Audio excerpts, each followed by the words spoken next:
Podcast.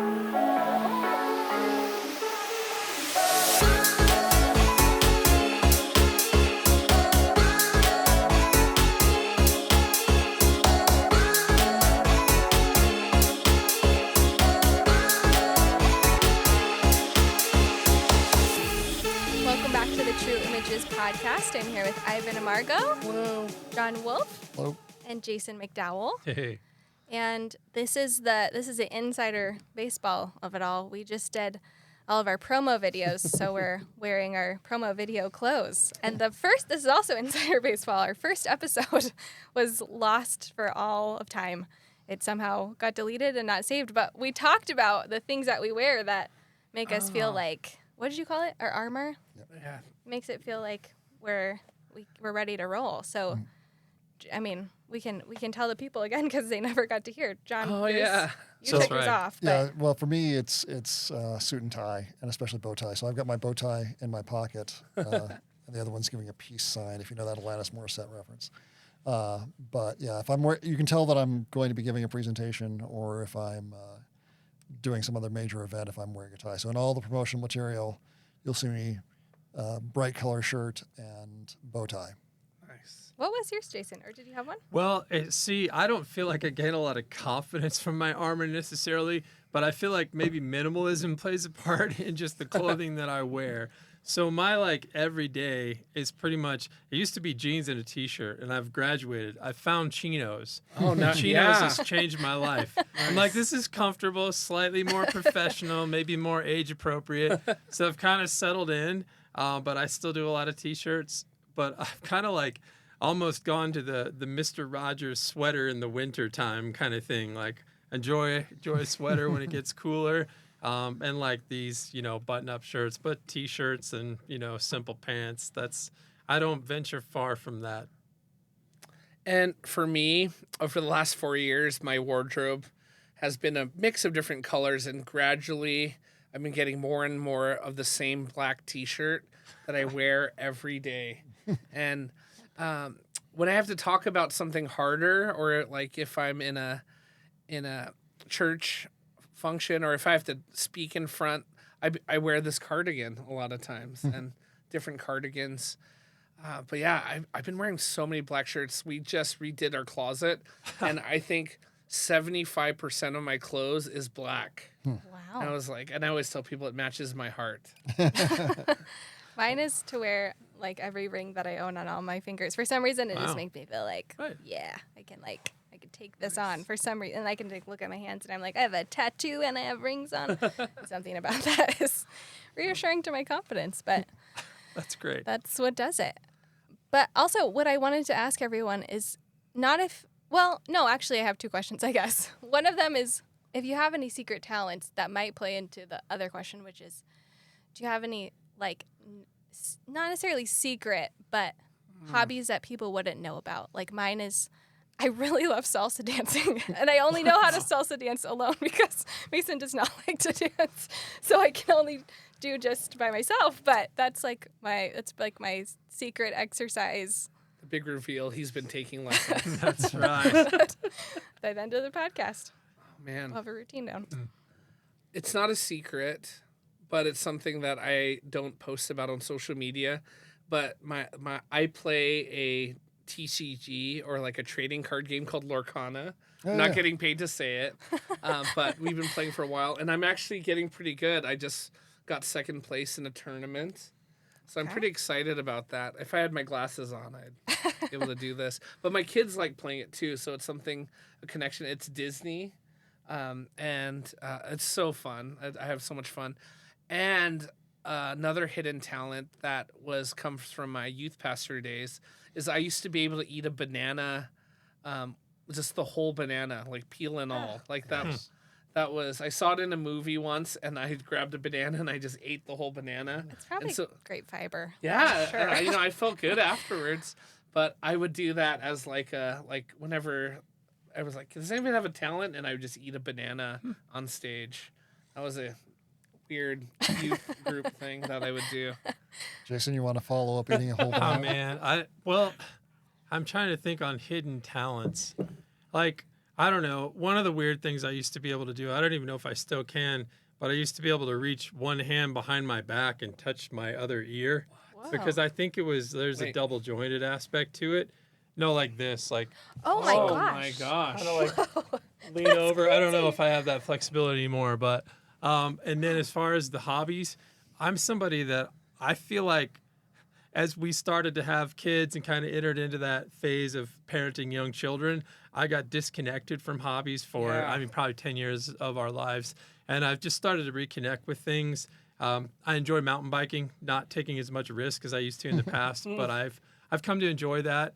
I also, I like coffee and getting in, kind of geeking out with coffee. Yeah. And the last thing is I'm kind of I guess I like to learn about the world and cultures, and so I'll create these vacations and trips that I'd like to go on and probably will never have the money to, and I'll just learn about different things and what's available in weird corners of the world. So it's another hobby that I have. Yeah. I don't know if there's any hidden surprise things for me. I usually tell my students that if it's nerdy, I do it. Yeah. So instead of Lorcana, it's Magic the Gathering, Hey. play Dungeons and Dragons. All of this comes as shock to no one who knows me. Right now, it's a lot of 3D printing, both FDM and resin printing. We have, I'm trying to think of all the, right, I'm going through the process of watching Babylon 5 in its entirety, which is a 1990s sci-fi series. Did you see the cartoon that came out? Yeah, Yeah, and okay. I just half saw it half the people are dead, and so it Yeah. doesn't fit the same way as the TV show. But the TV show is amazing. Have the entire box set of the David Tennant Doctor Who series, who's the best recent Doctor. And so again, the general safe assumption is if it is related at all to nerd culture, I have probably at least attempted it in some way, shape, or form. Mason's face lit up when you talked about 3D printing because he was like, my friend, because he's a big 3D printer. Yep. He has a lot. I mean, there's probably 3D prints at our house right now that are in the works. So he's very big on this. I've got a Bamboo P1S and a Elegoo Saturn 4, whatever the newest one is, Ultra. So it's doing very different things and really enjoying it. It's made all of our Halloween costumes. So all of our kids' Halloween costumes this year have masks and glasses and that sort of thing.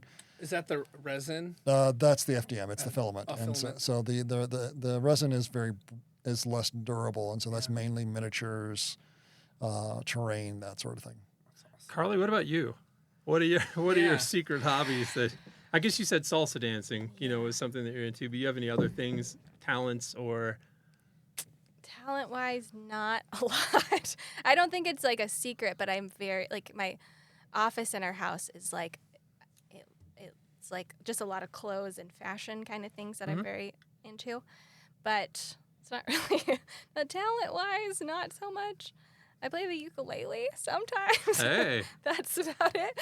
But I feel like as you're into coffee, I'm very into tea. That's always been a thing. And my grandma used to give me tea sets on my birthday, so I have this like collection of teapots and tea sets. And Jason's wife makes tea, so she'll often make me like very specific. I'm also very crunchy, so she like makes really specific herbal teas it's like very perfect for the things I'm interested in. But yeah, That's great. I don't have a lot. I'm a pretty open book when it comes to pretty much what you see is about it. But I am a big reader and a big hiker. Do you guys do any of you like fiction books? Yes. Oh, of course, sci-fi books, right? Yeah. Yeah. I'm a big mystery book reader. Nice. Are you guys? I have a daughter that will just devour fiction books. I mean, series of fiction books in just a few days.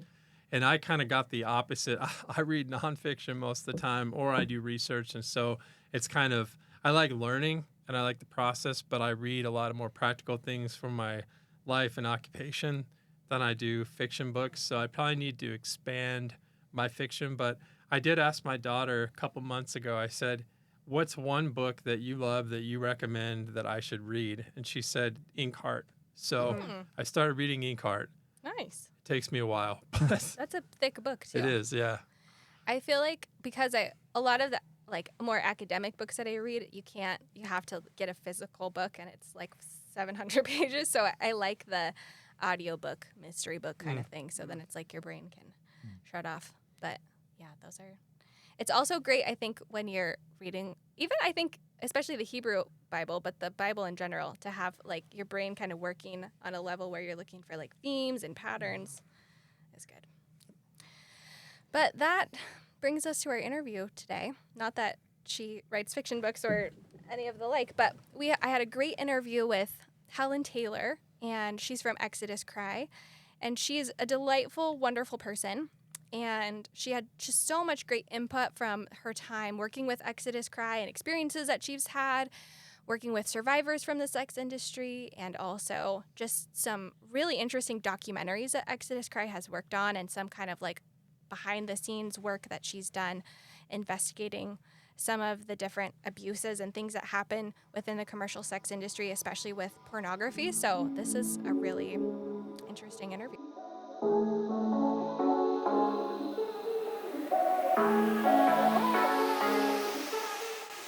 Hi, Helen. How's it going? It's going great, Carlie. Great to be on this podcast with you. Thanks for having me. Yes, thank you so much for talking with me today and having this conversation. And I'm just really excited to get this opportunity to chat with you, because you and the work that you do is such an inspiration to so many people, and I think really demonstrates the love that God has for people who are sometimes forgotten and oppressed. And I would love if you would share a little bit about your story. I know that you've had such a fascinating journey of God planting a seed in your heart for this work, and then, getting involved in different opportunities, and then with Exodus Cry. Yeah, well, I live in California now, but I'm originally from England, hence the accent. I grew up in London, and I feel like I'd always had a real heart for women who'd experienced any form of suffering or exploitation. There was always something that I felt very protective of any friends who ever went through anything like that, and always had this understanding of prostitution being a form of exploitation, even though I'd never heard of trafficking until I was at university and started listening to this prayer meeting being streamed on the internet, and this man's voice just came on praying for the ending of child sex trafficking in Cambodia.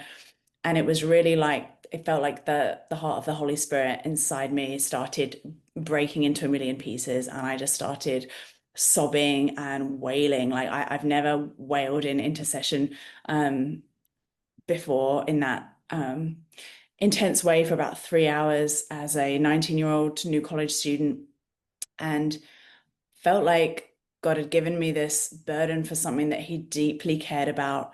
And I just began researching Cambodia, tried to find out more about sex trafficking. That was the first time I'd ever heard the term. This was back in 2007. And I feel like that was a year when a lot of people that I've met around the world, 2007 and 8 was a period where God was really revealing some more of this form of injustice to people. And one thing led to another, and I ended up volunteering in Cambodia a couple of times.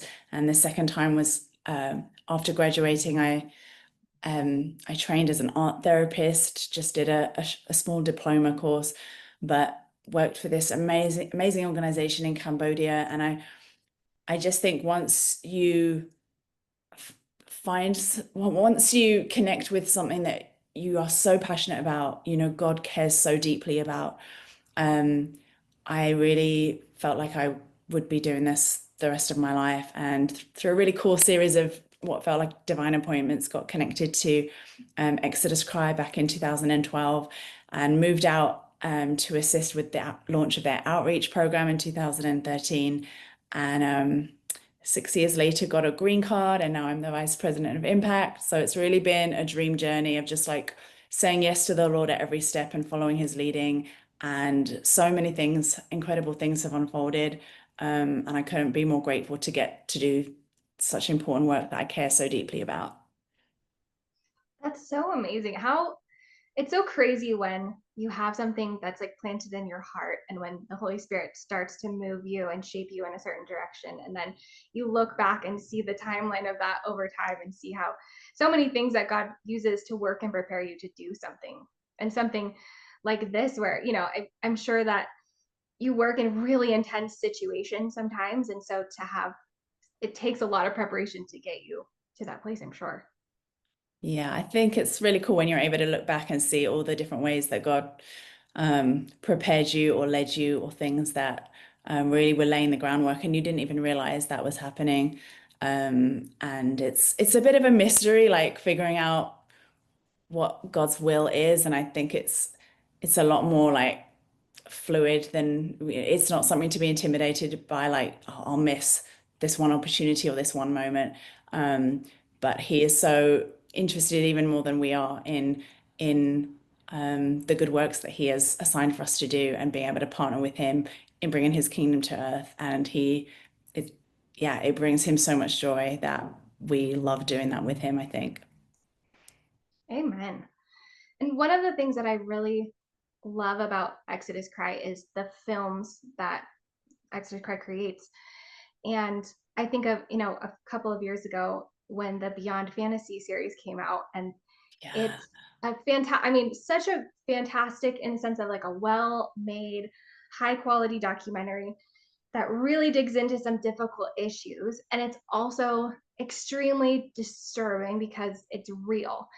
And I think it would be helpful for some people who are listening, maybe aren't as familiar with the ins and outs of the commercial sex industry or with the porn industry, to have, I don't know, maybe a little peek behind the curtain. Because I think some people think pornography is just people having sex on camera.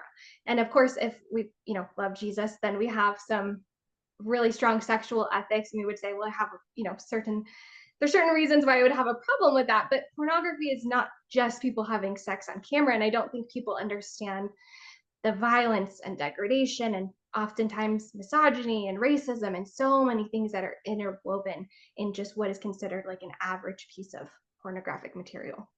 Yeah.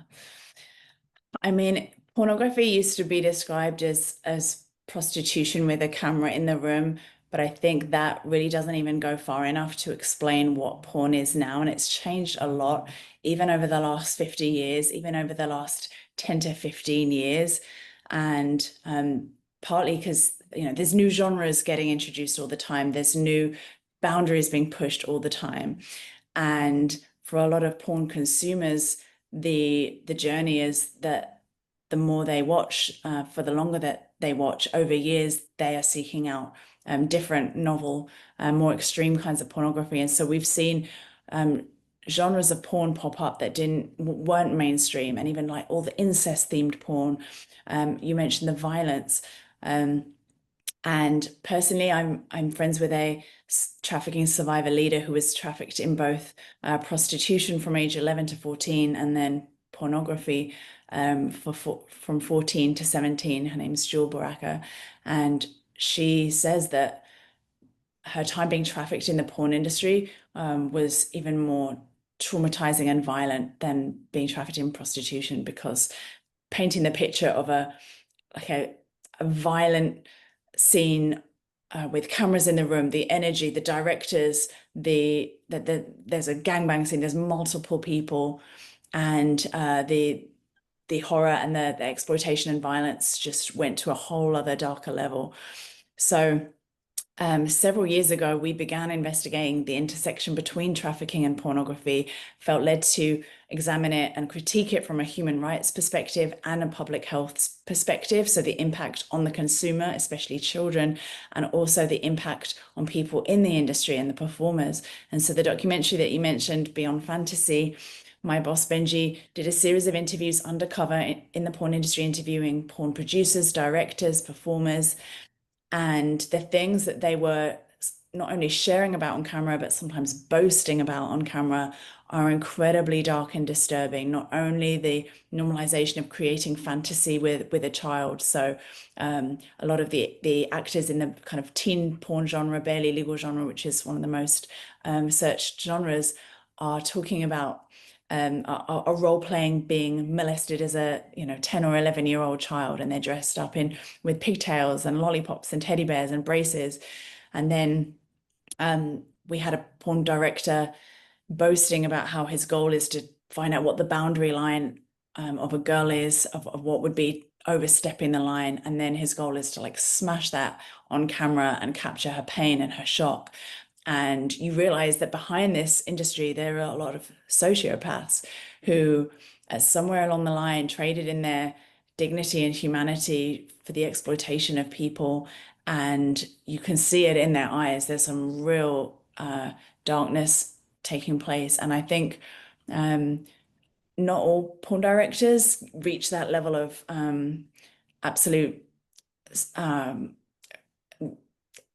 evil. I mean, Max Hardcore, he actually, the day that our final episode about him came out, he went into hospital the next day and died 3 days later, which was very shocking. We're pretty sure he watched the film. We don't know for certain, but 2 of the 3 episodes of that film were kind of focused a lot on him and the genre of porn that he led in, and influenced a lot of people in the industry in normalizing that violence. And so to me, the film is like taking a glittering icing cake of pornography that people might see from a distance or the outside of it. It's glamorous, it's sexy, literally, it's people make a lot of money from it. There are all these beautiful people, or whatever the myths that people have in their mind about what the porn industry is. And it's cutting open this cake and exposing the live tarantulas crawling out, the tarantulas of exploitation, of violence, of the fantasy of rape, incest, abuse, molestation, racism, bestiality, like any of the genres that we've begun investigating have led us into some devastating places. And so it's a very hard series to watch, but just know that there was thousands of hours of careful thoughtfulness, planning, even attempts to reach out to the women in the film to offer them services and therapy. And after the interviews with some of the subjects, they did end up leaving the porn industry. But it definitely shook up the industry as well a little when it came out, because some of the people in the film didn't know the angle it would be taking, even though from the questions I think it's quite obvious. But yeah, that trilogy is found on beyondfantasy.com. We've had some feedback from people both old and young saying that after watching the film they could never ever watch porn again. It completely changed the way they understood the industry, and that is a really great thing, I think. Wow, that's very powerful to hear from people watching a film, that it changes their life in such a meaningful way. And I think, yeah, it's good to know. I think people absolutely should watch these films, and you have so many wonderful films from Exodus Cry. But you do, I mean, I had to really prepare myself to watch. I just, even watching the trailer of it was like, whoa, okay, I need to really, you have to be mindful about what you're taking in and how you're processing it and all of those things. But I think it's so important that we don't just turn away from things that are incredibly disturbing, because we have to understand them. And it's actually a really beneficial thing for us to be disturbed, especially as followers of Jesus, because it lets us know that we recognize when things that are really important to God, like the value of humanity, are being distorted and degraded in really impactful ways that really cause harm, and not just harm, but like tidal waves of harm with ripple effects to so many people and communities. And actually, so one of the things that the Real Truth Ministries that we do is we provide survivor care trainings for pastors and parents and leaders, and we teach them how to properly care for survivors of sexual abuse. And we actually, years ago, I listened to an Exodus Cry podcast, and we actually have a quote from you in our the opening of our training, because it's just so helpful. Because sometimes people, whether it's about the porn industry or trafficking or abuse, if you're not used to hearing those things, it can be really shocking, and you just kind of go, okay, I'm done. I don't want to hear it. I feel so uncomfortable and so bad. I want to close my ears and my eyes and not take this in. But it's really important that we do, because we have to be activated to fix the problem. And so this is the quote that you have that we start with. You said, in a way, it's okay to feel permanently scarred by something. I would rather be scarred by something and then activated to change it and actually know what's taking place than to go through life wanting to completely close my eyes and block my ears to the suffering of others. And I think when you're acknowledging the reality of what's happening behind the curtain in these industries, in the commercial sex industry, it's something you have to be aware of. But I think it's a good encouragement for people that the things that you're feeling that are so upsetting are actually, it's really good that you're feeling that. Yeah, I think it's impossible to love your neighbor unless you're willing to have your eyes open, be inconvenienced, be even traumatized by the scene that you're seeing. And of course, I'm alluding to the parable of the Good Samaritan, where to stay ceremoniously clean and to be fitting in with the kind of religious agenda of just going to church like the priest and the Levite, Jesus points to the Good Samaritan like allowing himself to feel deep pity and compassion, and even get unclean by touching a potentially dead body or blood, and getting involved and helping when he'd been left for dead, and in being inconvenienced, and there was a cost, but the commitment to walk out the process of healing. And I never want my heart to get jaded or hardened. I feel like even the thing with the scars, when I began really thinking about how Jesus has chosen to permanently carry the scars on, even on his resurrected body, the disciples saw the scars, and how it's evidence of being human if you feel the deep suffering. And I think it wasn't until I stepped into this field and issue that I really even tasted the sufferings of others. I had an amazing relatively childhood and family, and have not walked through anything like the trafficked women that I have worked with and met around the world have. And so it's only through the gift of empathy to really even feel like what the pain that God feels. Like it felt like a gift when he shared his heart with me.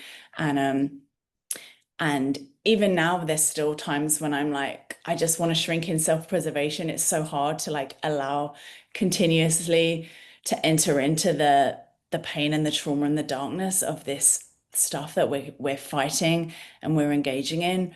But I also know that like Jesus carries it all, and he is yeah, he didn't hold back with drinking the dregs of human suffering, and he allowed himself to feel it all, even unto death. And so what an example. It sounds a bit morbid and like a macabre trying to frame it like this, but it's really just comes back to allowing your heart to be broken for the things that break his. And that's something that every friend of Jesus should desire.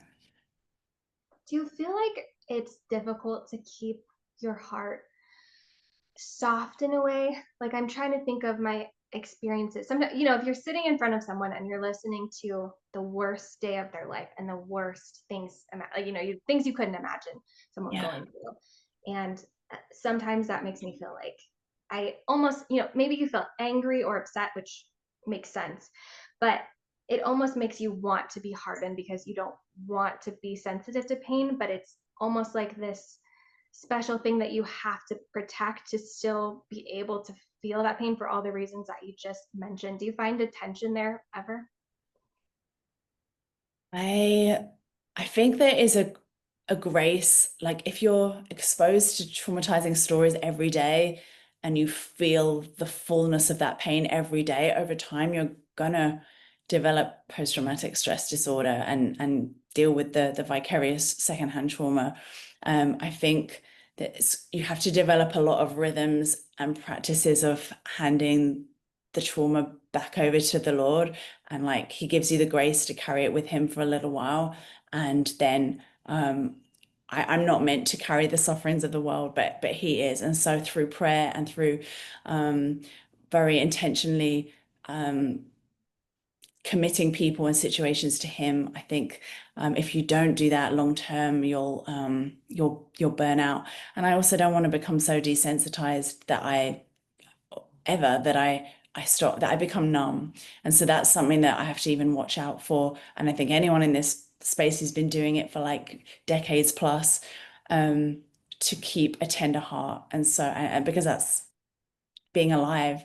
And William Wilberforce's quote of, if being alive to the sufferings of my fellow humans makes me an incurable fanatic, let it be, basically saying like he's signed up to be an incurable fanatic, fighting against the sufferings of others. So it's very different for every person how they handle and process the trauma of it. And I think there can be grace in different seasons of life in what lanes to engage in.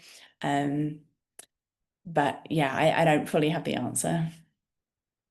I was in it was like a trauma awareness seminar at a conference it was a bunch of advocates and like sexual assault nurses and police officers. And someone was telling a very, very traumatic personal story. And you could just look around the room and it was so not funny, but it was so interesting because, they all these advocates have, we have tactics of like doing tapping or breathing exercises and things that learn to cope. But especially when you're able to have a relationship with Jesus who takes our heavy burdens, and also a relationship with other people who have a relationship with him to carry the burdens of one another, and to be able to say, my hope is not in even the result of this situation today, but an ultimate redemption of all things. It does give you another sense of peace. And also, I think just the understanding that even though it's so important that we use the gifts that God has given us on behalf of vulnerable people, it's also that like we're just one person in this world and we're not in control of everything. And luckily we have a savior who is, but yeah, it can feel like such a wild ride sometimes. Yeah, so true.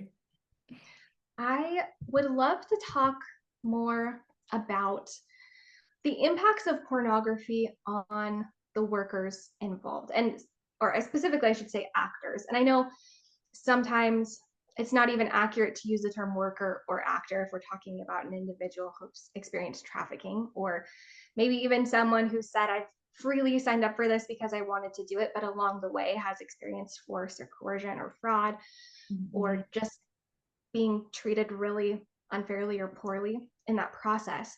But I would just love to talk about what the experience is for people who are actively participating on a set, like a normal pornography set. Because I think, again, we assume that consent is kind of the only thing that matters, and that's become a pretty prominent idea in our culture that we care about consent now, but that's kind of just the basis. All we need is for you to say yes and me to say yes. And when it comes to pornography, it's that the person who's purchasing or clicking on the piece of pornography says, yeah, I want to watch this, and the other person at some point signed a contract or said, yes, I'll be a part of this. And I think it doesn't encapsulate, again, that ripple effect that can happen beyond just those people involved, but also doesn't lend to what the average porn actor experiences physically, mentally, in terms of lifespan and suicidality and all that comes with that. Yeah.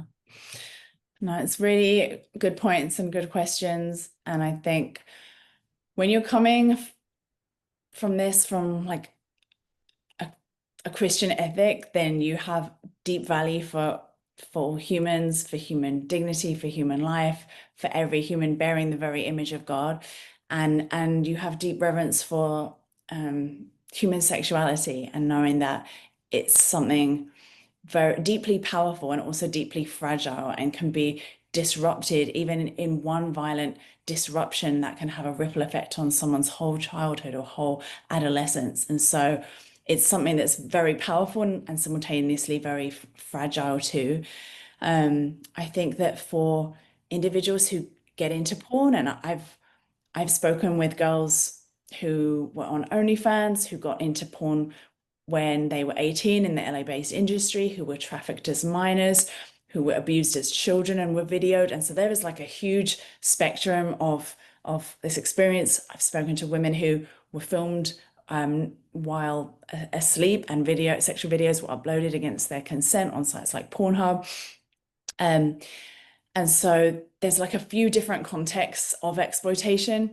I think that even in a scenario where someone is over 18, because that's one thing, if none of the porn sites are meaningfully verifying the age of every individual, and that was something we really exposed 5 years ago through the Trafficking Hub campaign, that there's actually no way to fully know she's 18 if the porn sites aren't verifying it. So you could be watching a minor. But assuming someone is over 18 and has signed paperwork, like you said, consent is the absolute bare minimum, and it doesn't, like, consent cannot be coerced, it cannot be forced, it cannot be threatened. I think that if a girl gets into porn because she is literally a single mother trying to provide food for her children, and it's a final act of desperation and sacrifice.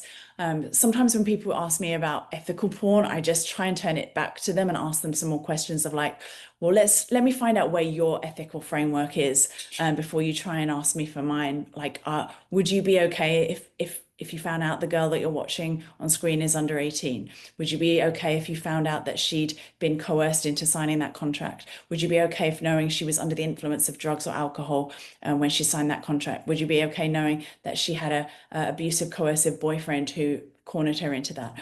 Would you be okay knowing that she was sexually molested her entire childhood, and so going into porn is a way of her trying to fight for some kind of agency back, because she believes that if she's paid to do these acts on camera, she's somehow getting a sense of power back. And yes, she might feel that initially, but the majority of girls in the studio-based porn industry don't make it beyond 3 months in the industry, and they run through every type of genre, and then it's like spit out, churned out, move on to the next one. They want the next fresh 18-year-old who has the minimum experience.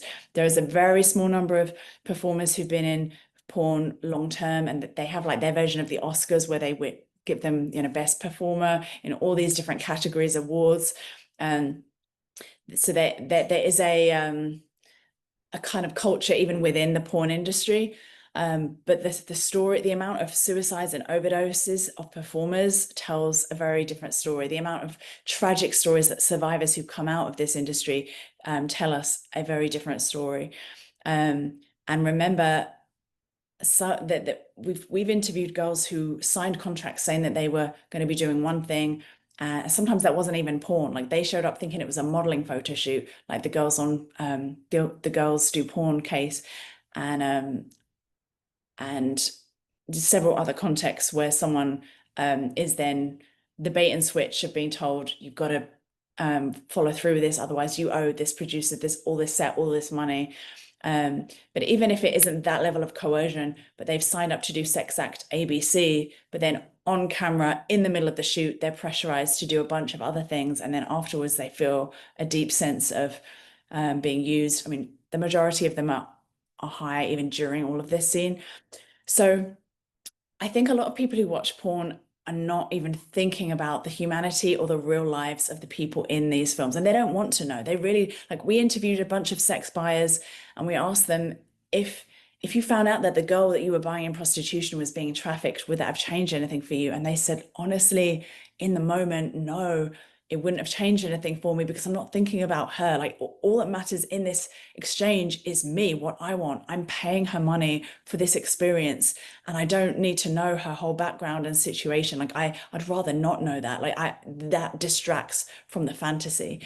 And in porn, there is such a fantasy that's being bought that when we've begun campaigning around the real trafficking situations of girls who have been exploited and abused in porn and on porn sites, it's very disruptive to the narrative that people are carrying in their heads. The narrative that's convenient of, she's being paid, she wants to do this, she loves sex, she loves porn.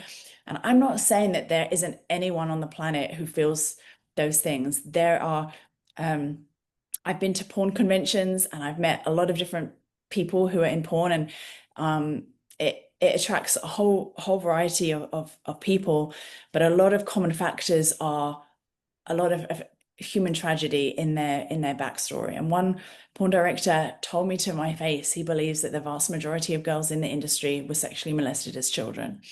And so I think that having these honest conversations about the reality of what is going on in the porn industry is really important. And now, of course, we have this whole new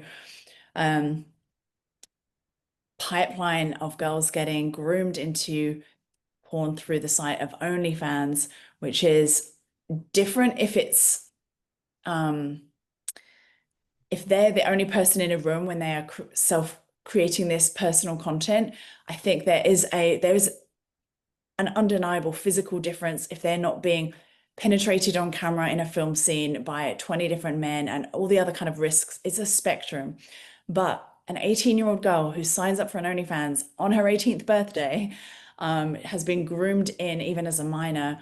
And even if she begins at the top of a pipeline saying, well, I'm just going to do this, this, and this, and I won't do all these other things, when the pressure of demand, of requests, of money, of agents comes in, so many girls go deep down this rabbit hole of exploitation. And so I see OnlyFans as a very wide top of the funnel, and maybe there's aspects of it that are less exploitative or violent or risky for them, but they're actually still self-commodifying and self-capitalizing their very body, their very sexuality, and the psychological impact of that, as well as the practical impact of any young girl, is very weighty and not discussed enough. Plus, it's a pyramid scheme. A lot of people don't realize this. The average person makes around $150 a month on OnlyFans, and it's only the very top percent who are making most of the money.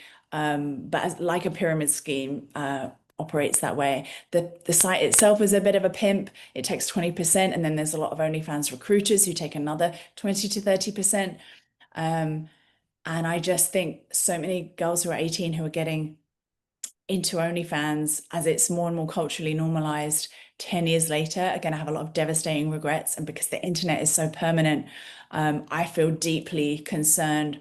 But yeah, and trafficking does happen on OnlyFans. There are still the same concerns, like on Pornhub, like on all these other tube sites, of how is the age and consent truly and meaningfully being verified. And we think there's a ton of regulation that needs to happen. Obviously, as a Christian, I think having a sexual relationship with pixels on a screen is deeply harmful for your own humanity and sexuality. And I'm quite bold in saying that. But there are so many forms of exploitation that we want to address in the porn industry, just outside of how it can be addictive and harmful as a drug just to consume any kind of content. Sorry, that was a lot. No, that's so fantastic. And it seems like I was talking with Dr. Gail Dines the other day, and she was sharing her thoughts on this exactly. And we were just talking about how it seems like there is now that, well, not now, but has been intensifying this cycle of there's influencers, and that's crossed over into this kind of online sex worker situation with OnlyFans, like and accounts like Bop House, where really young women, young girls, children are being encouraged to create sexual content and are self-generating CSAM. And then we're grooming young men to have certain sexual desires, like that we were talking about, violence and degradation, through porn. And we know that the average age of exposure right now, some studies say around 8 or 9 years old. And then it's also grooming young women to think this is what men want, and I have to be a sex object to be accepted or desired by men.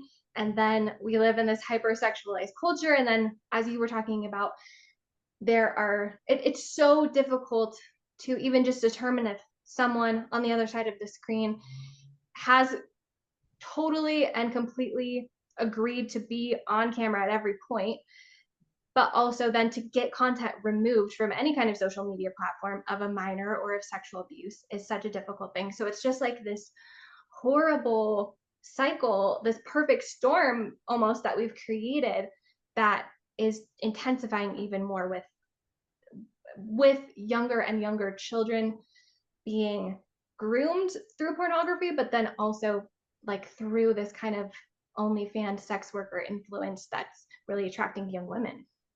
Yeah, it's so true. And even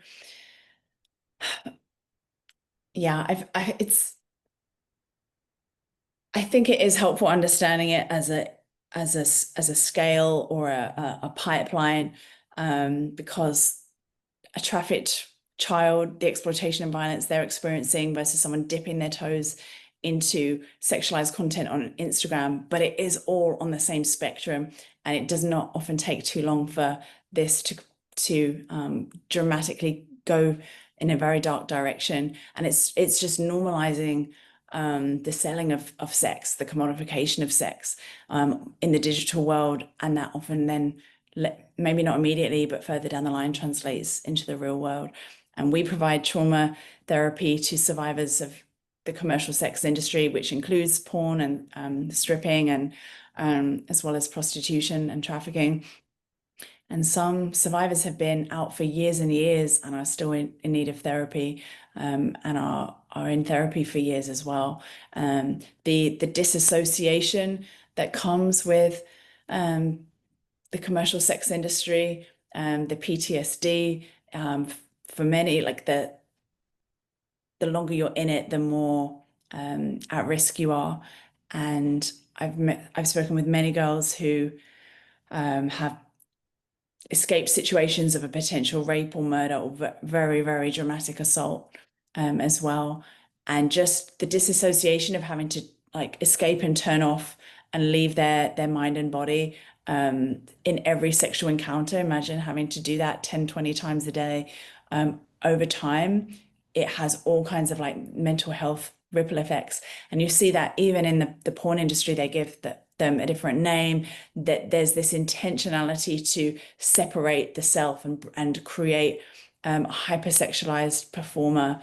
And we had a message from someone who had been on OnlyFans saying, I got requests for all kinds of really bizarre sexual things for like a lot of money to act as though I was a toddler in diapers, or to act out situations that I knew was connected to a sexual abuse scenario. And it's like, where do you draw the line? But they're offering me more and more money. And so I just know that girls on OnlyFans are getting those kind of requests that are bizarre, because sex buyers and OnlyFans creates this very false notion of a girlfriend experience where they think they have direct access to the girl. We had an OnlyFans recruiter on our podcast a few months ago describing that chatters are actually men and women over in the Philippines pretending to be that girl. They're of course not chatting to the real girl. And I feel devastated about what this is doing to women in our culture, and also devastated to what this is doing to men. Like, it is robbing both men and women of so much that they could have in a real relationship with the opposite sex, and instead it's all this an exploitative fantasy that's eroding their very soul in a lot of ways. It really is. Porn is something that, and the commercial sex industry at large, really preys on the vulnerabilities of not only the people that are victimized by being involved in the creation of the content, but also, as you're saying, primarily men who are buying OnlyFans content or purchasing or viewing pornography, because there is so much that there's so many different scenarios that lead people to view pornography or purchase sex. But with the framework of understanding the gospel and understanding a relationship with Jesus, we understand that there's deep brokenness in all of us, and there's something really deeply broken if we're searching for something to provide us with comfort, and that comfort is through the destruction or pain of other people. And so it's just on every level preying on vulnerabilities, but then also creating so much destruction, because we were talking about consent, and there has to be more to a sexual ethic than consent. But then also the questions really shouldn't just be about, it's very important to consider who's being harmed in the creation of content. But if we're responsible consumers, we also have to think about, what is the effect of this on the people who are buying it or viewing it? Yeah. And I also am very aware that the porn industry itself is promoting this content to minors. To me, it's the equivalent of if a porn producer or a drug dealer was injecting children with heroin or giving them fentanyl in their elementary school playground. Can you imagine the response of parents if that was happening? There would be lawsuits. There'd be parents pulling their shotguns out, probably trying to find this drug dealer who'd gotten all these kids addicted to drugs. And that's happening in the digital space every single day with porn exposure. And then we see the resistance of the porn industry to age checks and age verification. And a lot of people who are struggling with porn for years or even decades, they were first exposed as a child to a drug that their body and brain didn't really understand. And we created a film called Raised on Porn that just began to explore some of the impact of pornography on children.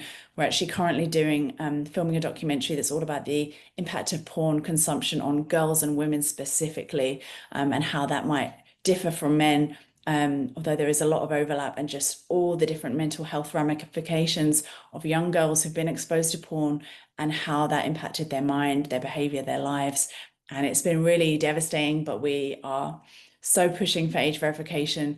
And the accountability really needs to lie with these porn sites. That they want the responsibility to lie with the parents, but even if you as a parent are doing the very best you can to protect your child from exposure, all it takes is for the child to go to school, go to a friend's house, and they could be exposed. So that's why, like, a major part of our advocacy has been to advocate for age and consent for all performers in all porn videos on all sites. We also want to raise the age of entry to porn to 21, because a lot of vulnerable 18 and 19 and 20-year-olds, I think even just delaying a few years would protect a lot of girls from getting into porn. And we're also really trying to campaign. And when we started campaigning, there weren't any states that had introduced age verification. And then just 2 years later, we saw the first state introduce it, and now there's 24 states that have introduced age verification to protect kids from porn. And the porn industry is infuriated, very angry, and is pushing back. Been spending a lot of money. They've been suing the states. The case against Texas went all the way up to the Supreme Court, and we went out there in January. We submitted an amicus brief, and part of a coalition that had a whole action plan around all our amicus briefs. And the Supreme Court sided with Texas upholding age verification. So that just came out a few weeks ago. So it's like a landmark decision that's really going to open the door for all 50 states to embrace age verification and just more regulation in porn as a whole. Like, for so many years, they've hidden behind the First Amendment, free speech laws, Section 230, and they've heralded their immunity in a very proud way. And that day is no longer here, and we really feel like the tide is turning. So yeah, we're deeply encouraged about that. That's so fantastic. And that is something that it does seem like people are really paying attention to, and paying attention how the porn companies are reacting to those things happening, which is very eye-opening in itself. Yeah. What do you find is one of the biggest hurdles to explain to people, or I guess to help them see the reality of the industry, because our culture is very hypersexualized, and we really, a lot of porn culture is like uplifting and promoting that pornography and sex work is empowering for women, and it's a healthy way to explore sexuality, and it's a really positive thing. And if you cast any kind, even just ask a question, not even cast judgment, but ask any thoughtful questions about it, then you're shaming this kind of like female empowerment or healthy expression of sexuality. So how, or I guess, what is the biggest hurdle that you find that people have to see and recognize to overcome that? And how do you help them to understand that this thing that is promising liberation is actually doing the opposite? Yeah, I know. It feels like the biggest gaslight to women in my entire lifetime, that porn and prostitution is in any way empowering to women, when it's the thing that is exploiting and enslaving them the most. Meanwhile, men who are consuming would be sitting back and clapping, and allowing this gaslighting to continue. And there's real people who profit from that. It was interesting. I interviewed someone a week ago who's been doing a lot of research into choking and strangulation in porn. I don't know if you know, but the UK just introduced a bill to ban strangulation in porn, and shows all the horrific impacts on women, how there's no safe way to strangle or choke someone, and how pornography has normalized that to such a high degree, where 64% of female college students in a report in the New York Times said they had been choked or strangled during sex. And this person I was interviewing told me that she went to a sort of very sex positive type of conference, and she was presenting her research on the very, very concerning harms of strangulation and choking in porn, and how this needs to be called out and regulated and essentially banned. And she said everyone in the room was very uncomfortable because it was introducing an idea that there needs to be some boundaries. And this is a community who are all about removing all the boundaries and saying there's all sex is good sex. There's nothing that shouldn't be on the table, aside from children or animals. Perhaps they would draw the line. But by her even discussing in a very like medical way the impact of choking and strangulation on women, they were forced to acknowledge there is no good way to choke someone, and how can we be pushing back or arguing against that? And so I find it very annoying that that community has tried to own the label of being sex positive, when everything about sex that they are promoting, or maybe not everything, but a lot of things, if it includes prostitution and pornography, then it is not sex positive. And even we made a film called Liberated that's about hookup culture, and we toured it across college campuses. I had a lot of girls coming up to me after those screenings saying like, I really feel like I've been sold a lie, or like I thought hookup culture was empowering, and that film has made me question everything, and I feel very confused right now. And it was basically a moment of them seeing the truth, seeing how the perspective of guys when they engage in hookup culture, and how casual sex, when you reduce something to be a meaningless transactional act, it really devalues it and devalues the person in the process, because you can't take sex out of people. It's an expression of connection. And so I honestly don't even, if I had someone who was trying to accuse me of not being sex positive, I would love to have that conversation with them, and love to even hear how they define being sex positive. And I'm pretty sure we could come to a consensus where violence and exploitation and degrading and role play of incest and whipping someone, I mean, the things that I've seen at pornography conventions are absolutely violent, and under international law, torture is still illegal, whether someone consents to it or not. And there's a lot of acts in porn that could be considered as acts of torture. And so I just think there's so many conversations to be had. I know it's not the type of thing you normally talk about at a dinner party. Trust me, I'm British. We don't talk about these things in polite company, but I don't even care. It comes up naturally because people ask me about my work. And within 2 minutes, I just always realize people want to ask these questions. They want to talk about this. And these are discussions that are more and more relevant to our whole generation. I mean, I go to speak at college campuses with young people who they've never heard anyone critique OnlyFans ever.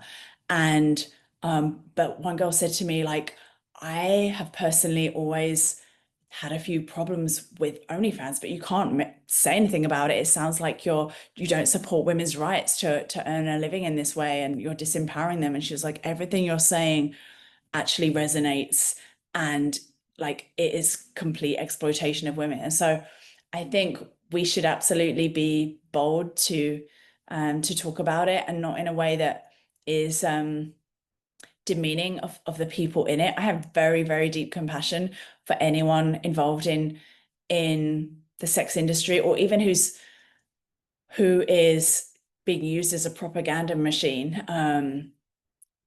I can say that at these porn conventions, the narrative or the persona being projected when you first engage with someone is very different to within 2 minutes when I give them a card for legal services. If they are in any kind of legal contract that they want to get out of, here's a card for therapy if you don't have a therapist. I had girls starting weeping and hugging me and asking me for more cards that they can give to their friends when I acknowledge the elephant in the room, that there's exploitation in this industry. And so because I know so much about this industry, I don't believe it when someone tells me how wonderful it is every day, because I just know what the reality is of what they have to do. And it's devastating. It seems like there's so many negatives to the social media world that we live in today. But I think one of the things that has been positively spurred on by it is people asking more questions and talking and sharing even bits and snippets and pieces of information. And I think if we can lean into that more and encourage people, just you don't even have to change your mind, just be thoughtful and think about a few things and think about some of these really big questions and these really big risks that are being taken with people's lives, then it really will help people understand more. And to be thoughtful, I think, in those ways, or even just to offer someone a service that could be so impactful to their life, like legal services or counseling, just shows them the value that you do place on humanity by caring for them, and then how much more, that would impact a career like that. And to your point as well, if we love Jesus, then we understand that we're all desperately broken sinners and we all need redemption. And if our sins are not within the commercial sex industry, we still have brokenness that we're trying to fill with whatever it might be. And we all have sins like that. Sins like just trying to use other things that are not a part of God's goodness or God's good plan for our lives to fill those voids within us. Because sometimes we don't trust God that he says what is good, or don't trust that his design for things is adequate to fill those needs within us. And I think to understand that can give us so much more compassion for people who probably have no understanding or basis of that, or maybe have never been told themselves the inherent value that they have just for existing.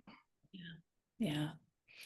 And I think it's always, when I lived in Cambodia, I remember coming back and giving my dad a hug and saying to him, thank you so much for not selling me into a brothel. And he was like horrified, like, what are you talking about? And I was like, I've just spent this last year with girls my age, born the same year that I was born, who were sold into brothels, sometimes by their very parents. And one girl who her dad was the security guard of the brothel. Meanwhile, Western men are buying his teenage daughter every day. And I think it's always really important to remember how that this could have been us. I didn't go through the experience of trafficking, but I very easily could have. And I know that the way that traffickers groom is very they exploit the vulnerability of individuals, and that looks different for every woman and every child.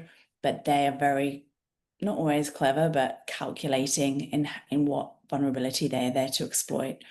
And so, yeah, I just say that to say that remaining connected to how vulnerable we all are, and even I feel like any child with a Wi-Fi connection is vulnerable to being trafficked. And so it's not just we have compassion for those out there who are exploited in porn or were trafficked, but that could have been me. By God's grace, it wasn't. But even for survivors who've come out, it takes so much courage for them to then become advocates and go right back in and advocate for change. And survivors are among my biggest heroes.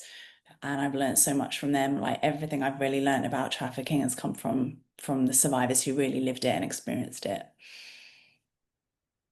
That's so encouraging. And I think it's really helpful to remind people. And I love that that's what Exodus Cry continues to do, is to show the blunt reality and some of, just the peek into the darkness that is just what happens on a regular day in the commercial sex industry, but then also to give people hope, individuals, but also, as a community watching these films, to see that there are people, when people are motivated to help others and are motivated by empathy and the compassion of Jesus and to bring light into the darkest spaces, that it really does change. And that looks different for every person, and it might look different for someone else today who wants to get involved than maybe it does for you, but to see that there really is change that happens. And when you can offer someone not only just maybe hope from an experience that they're having today or hope for healing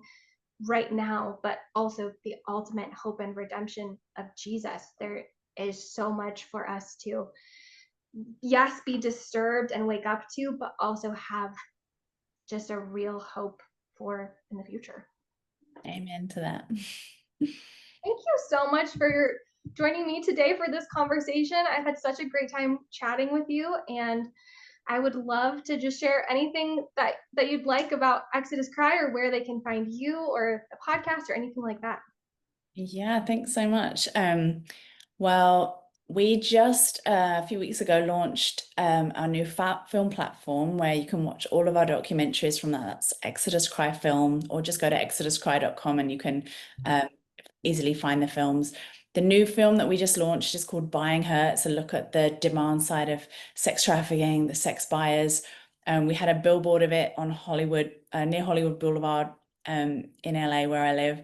And I just a few weeks ago on July 30th, anti-human or World Day Against Human Trafficking, led a protest, and it was really great, really fun to have the billboards and posters and use our voice in that way.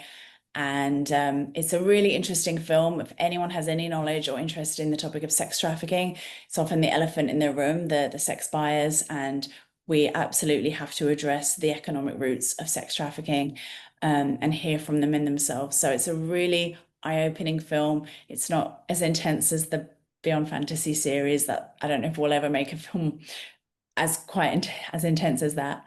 But you can watch all of our films for free, except the one that's on Netflix, Liberated. But you can also, if you have Netflix, you can watch that there.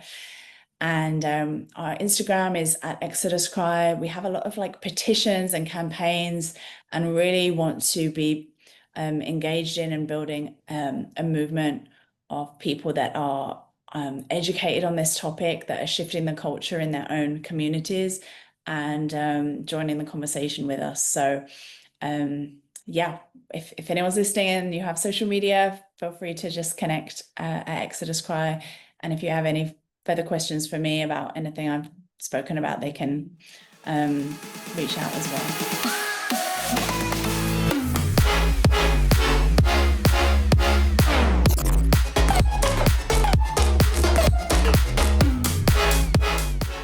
All right. What do you guys think of this interview with Helen Taylor? I think one of the things that stood out to me just at the very beginning was how this opportunity, I don't think she was talking about, I think she was 19 or something like that. And these issues weren't even on her radar. And then she had some experiences that really just inclined her heart toward people that were, had been survivors of the commercial sex industry. And I think that's powerful because we never know what might incline, what our hearts might incline toward. And there's always opportunities that might present themselves for us to take a stand or take a role in justice, different issues. And so that was one thing that stood out.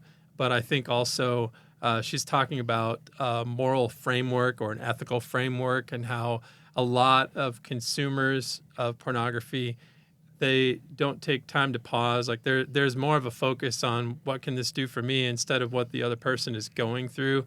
And I think that empathy gets us really far in all these conversations and has a powerful ability to just completely change our perspectives when we put ourselves into other people's shoes and think about what people are experiencing in order to provide this product. I also think the manipulation that the commercial sex industry uses and just how it uses and abuses girls, maybe predominantly with no real thought for the trauma that will occur, even in periods of like 3 months or something like that was the average, I think, span for a woman to actually be involved in the commercial sex industry before they just move on to someone else. And this climate of using people, those are all things that kind of stood out to me from that conversation. Just going along the lines of the empathy of understanding just humans in general, the lives and the situations that she talked about. But she said something about being able to understand the pain that God feels like towards us. That heart for people was just really was beautiful to be able to hear from her, and just that encouragement to be able to experience that and to enter into those spaces. It also gave me encouragement, just seeing her encouragement, like, you're one person that can share, that could be a voice, that could share in those other spaces that she won't be able to enter into. And then going from there, that idea of protecting our children, and then specifically with something that I was thinking of, and something that I was looking into, like, how do you enter into these spaces? Because sometimes, that weight is so heavy. Like, how I think she called it secondary trauma, and how to protect yourself from that, and knowing your worth and God, knowing how we as created in the image of God, how can we enter into these spaces, was just really cool to be able to hear. Yeah, one of the things that stuck with me there is the idea of caring for a little bit, but making sure that in the process of caring, you turn it over to God. That was something that really stuck with me. Yeah. From somebody who works in ethics, who deals a lot with ethics, again, my profession was sort of bleeding over in a lot of the conversations. So thinking about people's motivations, people's ethical motivations, and so for me, I was perhaps looking at this maybe too sterilely, in a sterile way of thinking about this in terms of why do people have particular moral actions, or why do they behave in certain ways, and the tension that I saw between sort of humans' inclinations toward hedonism. So hedonism is a word that carries a lot of baggage with it, but in my circles, hedonism is a pursuit of happiness for one's own sake. Mm-hmm. The joke that I tell in my classes is that the difference between utilitarianism and hedonism is that when a grenade is tossed into a room, a utilitarian will feel a moral obligation to jump on the grenade. A hedonist will find the nearest person and throw that person on the grenade for them so that they end up surviving. But the kind of thing that people are willing to forget and forego, and I think this bleeds over into some of the conversations that we'll see in upcoming weeks, talking about what people are willing to do when things don't feel pleasurable to them, and the consequences thereof, and how they're willing to, in certain cases, literally ruin people's lives because of the pursuit of pleasure. My mind falls back to hedonism. And also when we talk about being empathetic toward individuals, there's a relatively new approach to ethics known as ethics of care, which is to think about ethical propositions like murder is wrong, pornography is wrong, through the lens of the relationships that we have. And the idea of, this is somebody who is somebody's daughter. This is somebody who, so when we talk about abuse, it's people who have endured abuse, people who have overcome abuse, but it's not just that label of abuse survivor, it's this person, this individual, and understanding that our moral claims are not just about what we find pleasurable, but about the relationships that we have, was also something that was an undercurrent through my thoughts of listening to the interview. I would argue, too, that that's more of a biblical framework. Yeah. Because as you look at the Bible over and over again, as I've learned more, it seems like there's so much that revolves around relationships, our relationship with God, our relationship with people, even seeing righteousness not necessarily as doing good things, but as existing in right relationships with people, and just the whole value that we ascribe to other people. It seems like maybe this current trend in philosophy and biblical perspective, they dovetail pretty nicely in that way. And that's one of the things I actually really appreciate about this podcast is that you have people, like one of the things that you've done a really good job of is interviewing individuals across a wide spectrum of metaphysical assumptions and beliefs, right? And what I found really interesting is that you have individuals that are very devout, passionate individual followers of Jesus, but you have individuals that are either non-affiliated or from a different tradition. And if you have this sort of individuals that are arriving at similar conclusions from very different assumptions, then even if you don't necessarily agree with some of the conclusions of one particular position, you can at least say, well, maybe we should at least be asking these questions, right? And in fact, there was brought up, some of the interviews that we had previously, it was discussed, well, what's wrong with at least asking these questions? Mm-hmm. And so, again, I find it very interesting that a biblical perspective and a feminist response to sociological, academic sociology are finding points of very strong similitude. I think that's the beauty of finding that community connection. And one of the things I just kept thinking, like, man, we need to take care of our community, our circles that we're in. And that just, again, it goes across our belief systems. And that's the beauty of pursuing those things for, I think you use the word utilitarian, rather than hedonism. And, and I feel like that's been a standard of our individualistic part of our society is life, liberty, and, you put a parenthetical pursuit of happiness, hedonism, and that has echoed into our money, greed, selfish part of our society, and specifically with the Western way of viewing, even economics, and it's that's kept reverberating. It's the money. It's this. It's the industry keeping itself. It was a heavy topic, and being able to discuss that and walk through that. John was talking about something a minute ago, and I saw a contrasting viewpoint from, I guess, my line of work as a pastor, because he was talking about how his tendency is almost to be too outside and analytical and looking in and distancing himself from feeling. And for me, I was thinking about how hard it hits people, and even hit me when she was going through talking about, well, would you still pursue this if you knew that this woman was trying to provide for her children and forced into a bad situation? Would you still pursue this if you realized that this girl was being coerced by her boyfriend? Would you still pursue this if you realized that was perhaps molested as a child and trying to gain power for herself or control over something through involvement in the commercial sex industry? And then her conclusion was kind of like a lot of people would say, well, I really don't care. I don't want to know about that because, again, hedonism, I'm just in this for me.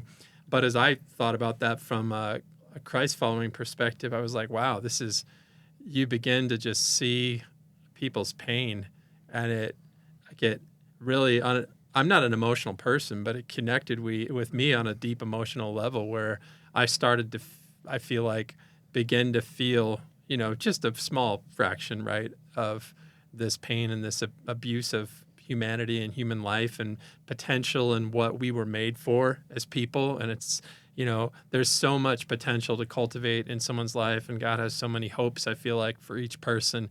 And there's so much tragedy that becomes a part of our experience when people just use other people and consume people and don't care. And so for me, it really ignited my emotional side toward that, which I think is a good thing. It's good that I started to feel, and I think she did a good job of bringing that in. And I think that's what she experienced some in her own walk and journey, was really feeling a deep sense of empathy for what these women are going through. One of my favorite philosophers, who, again, full disclosure, is an atheist who married a Mormon, and I always find that funny. But his name is Richard Rorty. He's an American pragmatist, or was an American pragmatist. And one of the things that he really emphasizes is this idea that we have a foundational problem in the language that we use to describe our behavior, that we talk about the things that we're allowed to do or have the right to do, and that is tied to fleeting temporary things. And his solution, again, ties into, I find it interesting that an atheist is returning to some of the conclusions that Jason is drawing, that for him, the solution hinges on the notion of fraternity or brotherhood. The idea of, I'm willing to, I don't want to think about this person having to do these things for their family or because they're coerced, but speaking from the standpoint of somebody who has family members who are in abusive relationships or dealing with addiction, there is a different way that I consider people when I consider them family. And I think that part of what I think Jason's getting at is that, one of the things that being a Christ follower allows you to do is to broaden your notion of who is brother and sister beyond just the idea of people that belong to look the same way I do, believe exactly the same way I do, have the same last name as what I do. That there's a sense of fraternity that is tied to the gospel as a whole. I think one of the topics that has been interesting to explore this entire time, and we talked a little bit about last week or a few weeks ago, is the consent aspect of everything. And I think what is really interesting about meditating specifically on the Hebrew Bible is understanding like the human value at the root of all of the narratives and story and poetry and everything, especially like we see highlighted in the prophetic books, that there's this respect that we have for people, and you can there's some level of saying like, yes, I'll do this thing, but it's not just considering someone's background and what led them to this decision, but also what shows this person the respect that they're due as a living image of God. And so I think that's a really important part of this conversation that was really highlighted a lot through what Helen said and what she was sharing. And I think it really invites us to ask more questions when we see the reality of what's going on behind the scenes and what the majority of men and primarily women and children are experiencing within the industry. And even within, I was lucky enough to have more conversations with Helen and meet her, and just hearing about her experiences, especially in Europe, in a lot of countries where purchasing sex is legal on both ends, and seeing the impact of that on women, also like little girls and teenagers who are looking for careers, and how it's shaping people's minds, and the economic side of that. There's just so many things that go into this besides did someone say yes and what am I allowed to do, and even the legality of it. And I think that really brings us back, like we have to be, as Jesus followers, it really helps us to meditate on Scripture again and again to see the importance of showing other human beings respect and honor and dignity.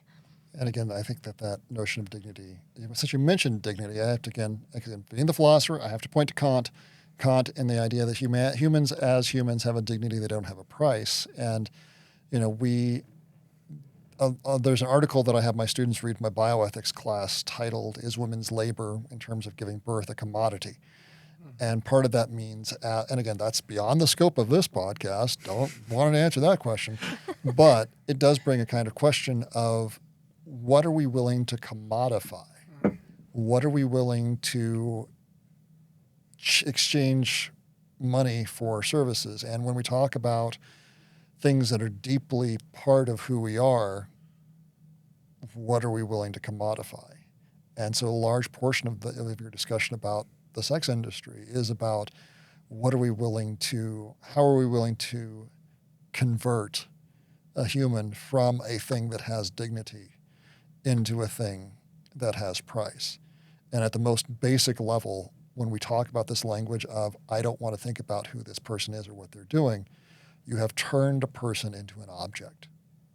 You have and we use that word objectification around, but you have taken someone who, again, you may not necessarily buy into metaphysical assumptions of this particular issue that we're talking about, but some of the staunchest opponents to the pornography industry, and we've interviewed a few of them, I'm colleagues with a few of them, are deeply committed to the value of humans as humans. And again, this idea of are we willing to forgo a person's humanity for a simple act of pleasure for ourselves? And I think that also takes us back to the foundation of it all, which is embodiment, like being an embodied soul. And it's so much of the commercial sex industry, especially through pornography, is like taking, disembodying someone the way that you think of them. And I think that's, like Helen was saying, almost like you have to, like for the, when you hear a lot of stories of women who have been trafficked or even just have been survivors of the industry and maybe, joined OnlyFans and they, have said it's by my own accord and I wasn't, being pimped out by anybody. It's like most share a similar experience where they have to numb out because like they have to totally disassociate from their body just to survive. And I think that's so interesting to see the other side of it, that it's like it's almost like they can't know someone's backstory or their history because it would give too much humanity to that person. And it doesn't, you could still objectify someone after you understand their backstory, but it makes it that much more difficult to treat a human being like a thing. You were talking about a little bit about consent as well. And I think it just, when you have an industry, because we've used the word commercial sex industry, when there's an industry and there's marketing, maybe for lack of more specific words, but behind something, coercion, maybe sometimes manipulation, people have an end and maybe it's to make money, at the expense of whatever expense. And I think any company has to be careful about how they make money, not just making money, but, what's the cost of making money and what do they subject people to? But that's a whole other side of consent too, because there's an industry pushing people toward something, in the same way that a lot of times marketing pushes us toward different decisions. Like why do I want to buy the things that I want to buy at the store? And why do my kids want to have this thing or this Christmas gift or this birthday gift? Well, maybe they saw it, on YouTube or on some streaming service or in a store. Like there's effort that goes in. And so that's just another angle on the consent is, are you really consenting when there's so many maybe forces at work trying to paint an unrealistic picture of what life in this industry is like? It makes it a lot more complicated. Yeah, I was teaching a class for some homeschool.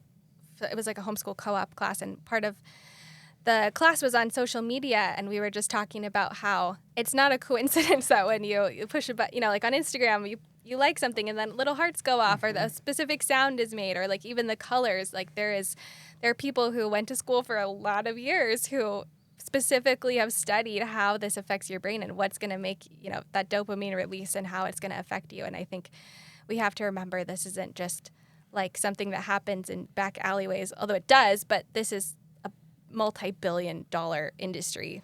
In fact, around the globe. The interview that we're going to be doing next week deals with one of the languages that is used is that the porn industry controls the narrative. And again, if we think about it in that sort of speak of, business manipulation, then you begin to see the real sort of powers of influence that exist and the sort of walls that have been put up in discussions of free speech and traditional discussions that surround that issue. But again, we'll hear about that more next week. Yeah. Does anyone have any thoughts before we close? Yeah, just being aware of what's going on. I think just having your eyes open where you're not just like, I really want McDonald's today. I don't know why. Maybe it's all the ads that have been pumped onto my social media, but being aware of that, especially, for thinking specifically of my kids, like how can I communicate those things with them, and how can I find those moments to be able to open up that space for them to have those conversations. And it started already with my son, with my daughter, just the idea of even consent starting from a young age. Like needs to be a part of that conversation now for them to be aware and not get blindsided also. And I think that's huge, and a big part of what we get to do in this podcast is bring more awareness as well for what's going on as well. And so, I know I think I've talked about it before. Something I've been learning is asking questions. Just asking more questions and letting that lead conversation rather than coming in with our preconceived ideas, and even how we view people in the industry, that we would have the same heart and love and care and that empathy for those stories, for those people, that it's not just a face and a sob story, but someone who is loved by God, that God's called us to love as well and enter into those spaces. And there's many times that I've always wanted to push away when things get hard, and that's just, I know myself that sometimes I don't want to enter in. That's one of the things that actually really compelled me towards writing a book and doing a podcast was I have really been fascinated by the idea of making like a strong man or a steel man argument for the other side, and really have seen like, oh, this really helps strengthen your own ideas and arguments. And I mean, even if you completely come out with the same ideas or come out on the other side, you have a really good idea of what people on the other side think about this or why they believe this. And with the commercial sex industry, I've really tried to dig into like, why is this something that a lot of people believe is freedom or liberation or female empowerment or what have you. And I just haven't been compelled at all by the other side. And so I think it really, hopefully what people take away from the podcast and the book is to ask really good questions, not like we're going to give you all the answers and just believe everything we say, because it's really easy to tell you like, here's a list and just repeat this to people, but to actually compel people to ask really good questions about and look at this research and the statistics and all that we have there, but also about scripture. And I think when we teach people or give them the tools to have a really good, deep biblical literacy, it also gives us a lot of the foundation for these ideas and helps us build them out even more. I think what you're saying with people too, we have to be careful about labeling people in a lot of different, from a lot of different angles.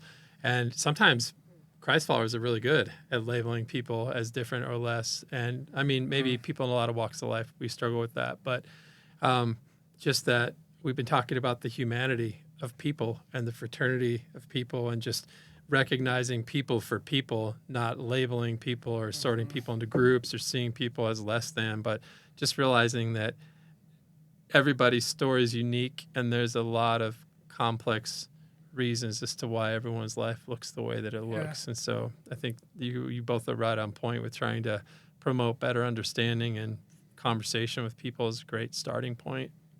Yeah, and I think that Jason, for me, dovetails well into my kind of final thoughts, and that is, while there's a discussion about being empathetic to individuals who are involved with sort of activities in trade, I would also caution that empathy not turn into pity. And I think that there's a problem when people objectify individuals because they see them as sexual objects. I think there's also a problem whenever people objectify individuals because they see them as less valuable, less human, because they, again, we see a lot of this in the disability spheres. Why would anybody want to live like you, John, if they could fix their neck or fix their stomach? There's a devaluing. And so pity is just as dangerous and just as condemnable as objectifying. It's just another type of objectification for individuals. So as we think about this and you think about lived experiences, try to think about how you're approaching individuals in this situation, and be careful not to fall into another pit of dehumanization where they are no longer seen as individuals, but rather just objects of pity. That's really good, John. I like have you guys seen the Bible Project video? I think it's justice, the biblical, the Hebrew word for justice.